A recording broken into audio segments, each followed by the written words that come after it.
My name is Kelle. I'm Kelle Rhoads. I'm the eldest child of the Rhoads family, which also produced my younger brother, Randy Rhoads.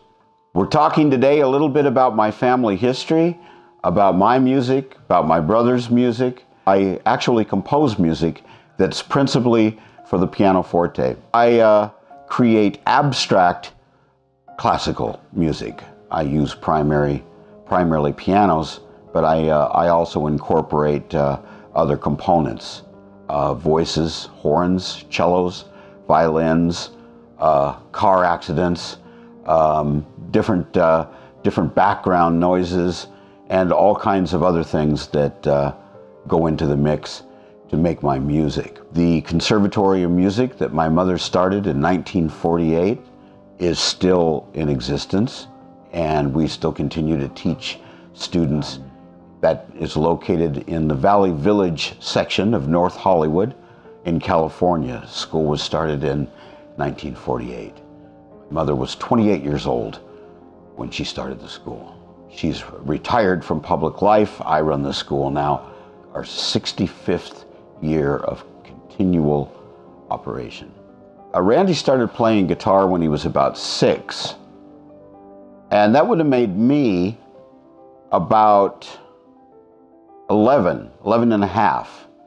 And I really didn't start playing drums until I was 12. So it might very well be that Randy actually started taking lessons and playing guitar before I became a drummer. I don't remember it that way, though. I remember being a drummer and then influencing my brother and sister to take up a musical instrument.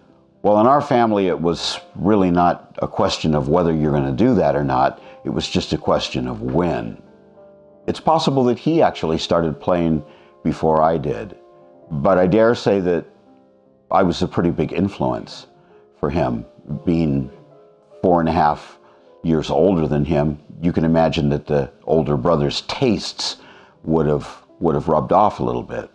The way that I started, as far as my musical training was concerned, is I saw the Beatles on the Ed Sullivan Show in 1964. And I went to my mom and I said, "You know, Mom, I'd like to play the drum."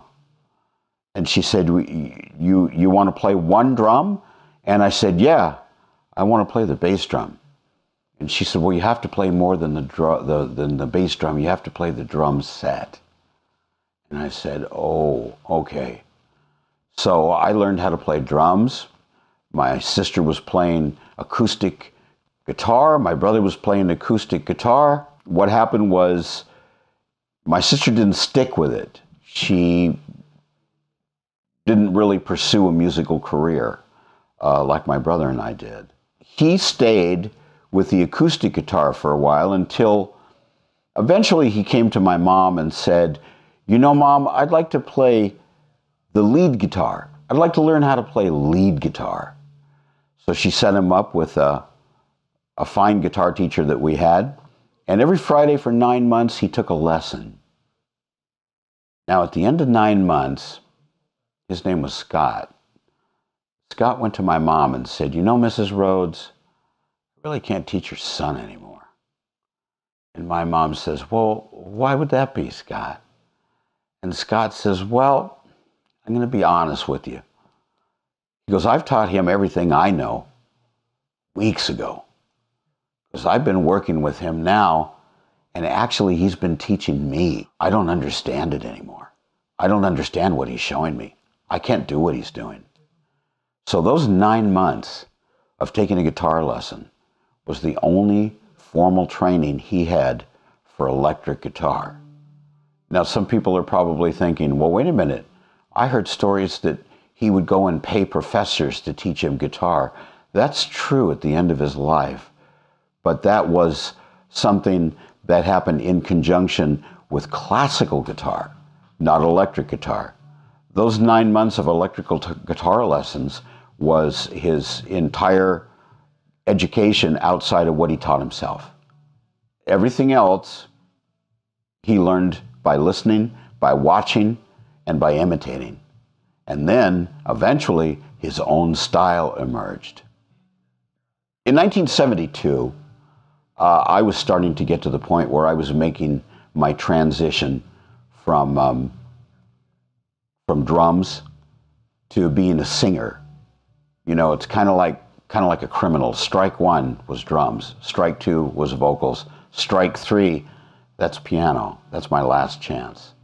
But I think I'm going to stick with that. I can't see ditching the piano to play something like flute or tuba. I really think I'm going to probably just stay the course and stick with piano the rest of my life. I decided I want to be the singer. I looked like a singer. Everybody thought I was a singer. But I wanted to be the singer in rock bands. Didn't want to play drums anymore. My brother was really upset about that. He wrote on a cardboard piece of paper, "Kelle sucks as a singer." And he put it in our garage so I'd see it. But nevertheless, I'm pretty stubborn, so I decided I would do it anyway. And I was in a band with a cat called Sick Eddie Perry. Eddie was out of New Jersey, and he had a band called Skull, and he took me on. He said, you know, you could sing in my band. So I said, okay.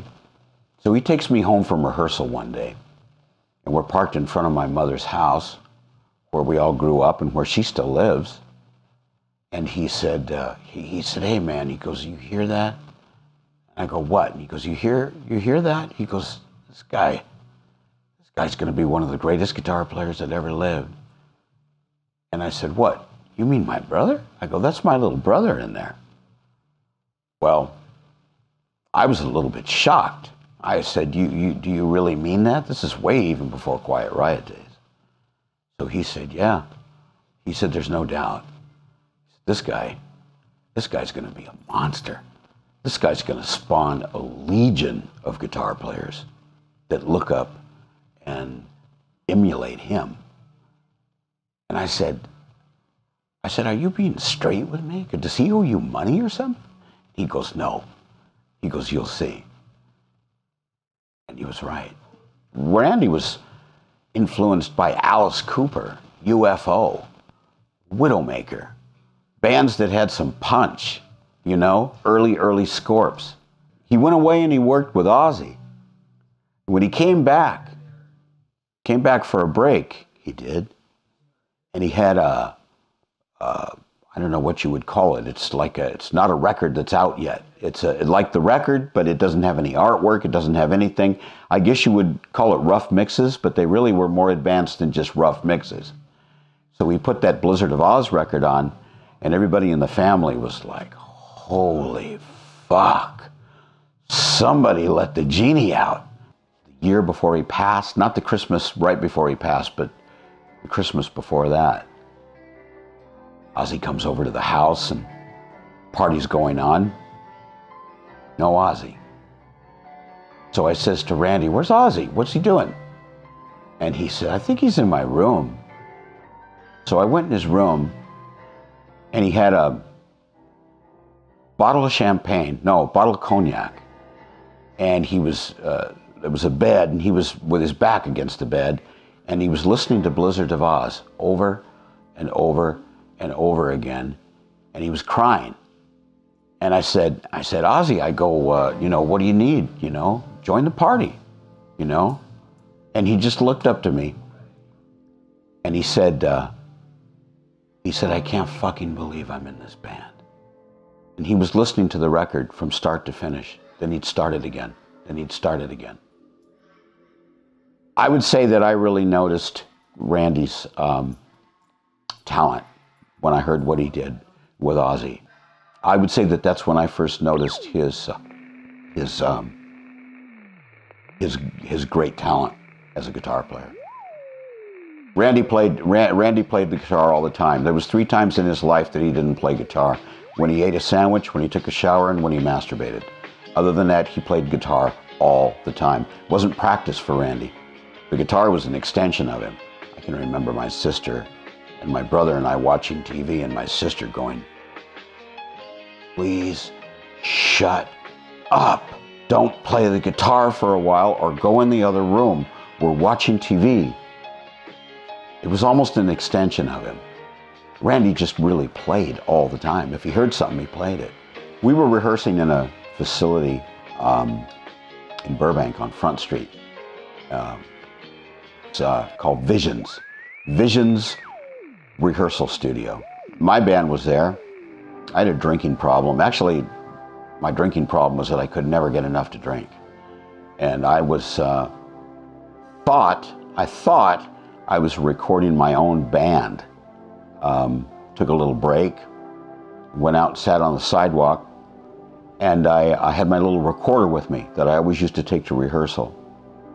And I guess I ended up passing out, and I left the recorder to run. Randy was in there with some people.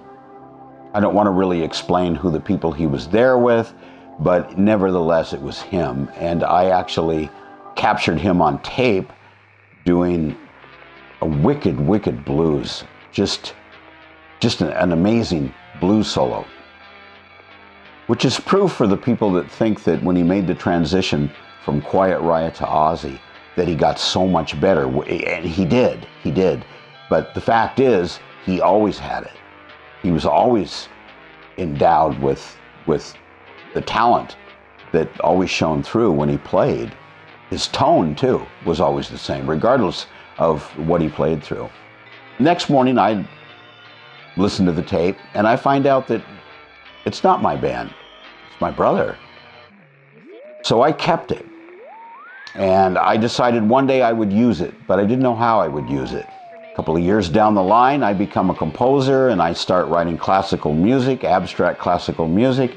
And lo and behold, I decide, since my brother and I kind of got into this thing together, we were in a band called Violet Fox when we were teenagers. I decided that I wanted the last thing on record to be with us too, because that's how it started.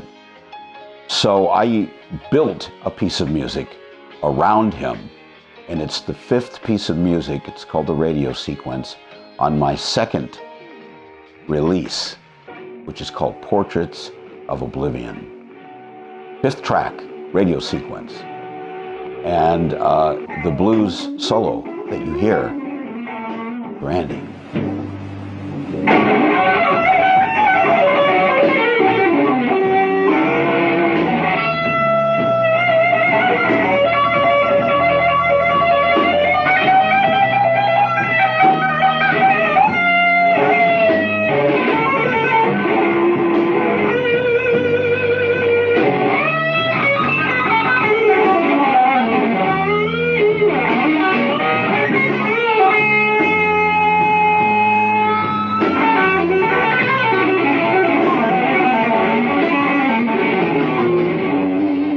Hot July, 1971, Alice Cooper. Well, I wanted to turn my brother on to Alice Cooper. I'd been into Alice Cooper for a couple of years. So I insisted that he and Kelle Rhoads like my other little brother. He's somebody that Randy took home from school when he was 11 years old, and we've known him and been close to him ever since. I took those guys, I'm about 4.5 years their senior. I took them down to see Alice Cooper. When Randy heard about that, he goes, "So we're going to see Alice Cooper, huh?" Randy thought that Alice was a folk singer. And he said, "Well, what kind of music does she do?" And I said, "You'll see what kind of music she does." So here's Alice Cooper in 1971. A place called the Long Beach Auditorium. It was an old vaudeville hall. It's long, long gone. And I noticed all these debutantes, these women sitting in the front with sashes that say like Miss Long Beach, Miss Burbank, whatever. And Alice Cooper comes out, and while he's singing, he's drinking and he's spitting beer on them. And my brother looks at me like, "Is this for real?" And the concert's going on. And at the end of it, he was absolutely mesmerized. He was catatonic. Him and Kelle couldn't even talk. They were just staring blankly at the stage. And that was the turning point. That's when my brother said, "You know what? I can do this." is just as good. Big influence on my brother. Alice's lead player was Glenn Buxton. Big influence. Something clicked. He said, I can do this. I can look like this. I can be this. I've met Alice Cooper on a couple of different occasions. Comes full cycle. The last time I had a discussion with him, he said that had Randy lived, he said there isn't anybody in the world he would rather have as a lead player than Randy. And I was thinking to myself, I sure hope you're listening to this, man. This is incredible. This is full circle. I mean, imagine back in the day if Alice said, I want you to be the lead player. And yet that would have been his foremost choice. The metal band that I was in that got the most mileage, we toured, support act for Foghat, went to Europe, played all over, was a metal band called Rhoads. And when I met them, they were called Emerald. The reason that I insisted that they changed the name was not for egotistical reasons, believe it or not. It was because I'd been in a couple of other bands and I was kicked out because they thought I sucked. Oh, I looked the part, but I really couldn't sing very good. My mom remedied that. She got me a great vocal coach, and that pretty much straightened out the situation. That and some patience. The metal band that I would say that got the most, you can go on the internet right now and take a look at a French television's filming of that band. There's another piece of film that's out there in that band. We kind of had a theme of green and black, so we did the Green Manalishi, which was a Fleetwood Mac song that Judas Priest covered. Before that, I was in a band that played locally a lot called Street Kids. Street Kids had a guitar player that was my favorite of Randy's students. Randy had a lot of students. He spawned legions of up-and-coming guitar players with his teaching. Very passionate about teaching. And this guy's name was Steve Sonnerborg, and I was in a couple of different bands with him. About 14, 15 years ago that I decided that it was actually kind of an epiphany. I woke up one day and I said to myself, wow, I've been on the right highway, but I took the wrong off-ramp. Forget this drums business. Forget this singing business.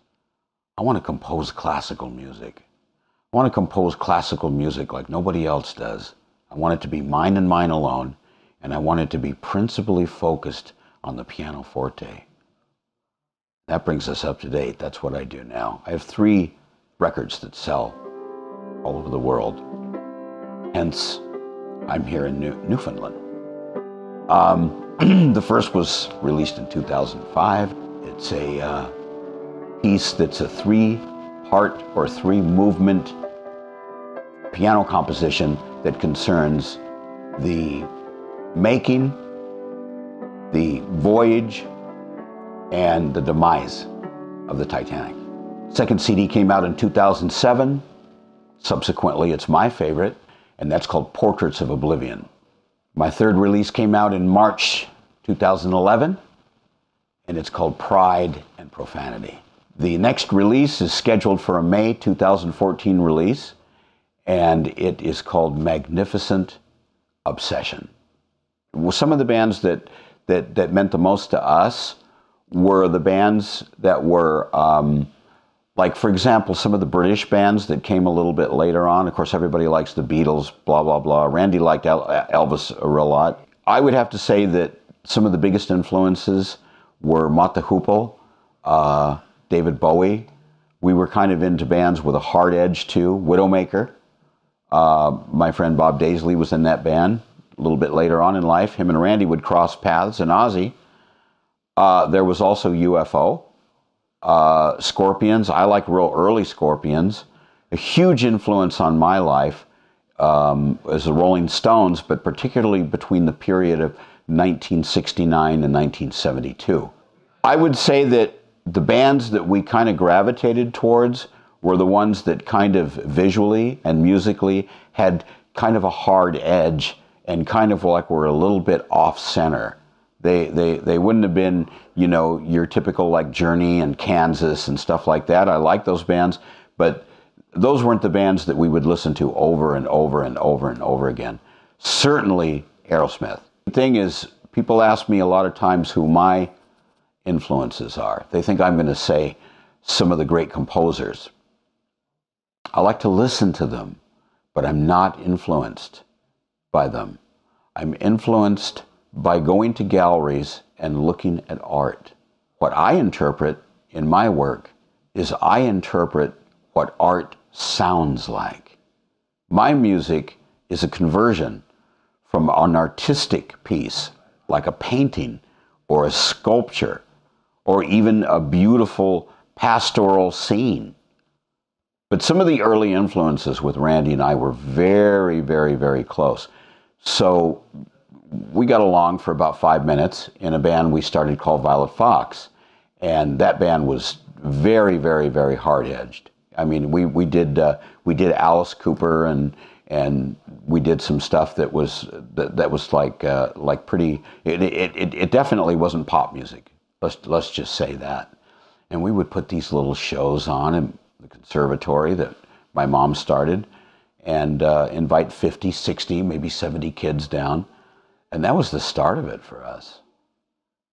That was where it all started. When I see that room that we played in today, when I look at Bob Daisley's book, For Fact's Sake, which I highly recommend, the books that I would tell people that they should read if they want to learn about my brother is first and foremost a book by Kelly Garney, his bass player in Quiet Riot. His first one is a book called Angels with Dirty Faces. You can get that on Amazon. Another really, really, really good book is called For Fact's Sake. It just came out by Bob Daisley.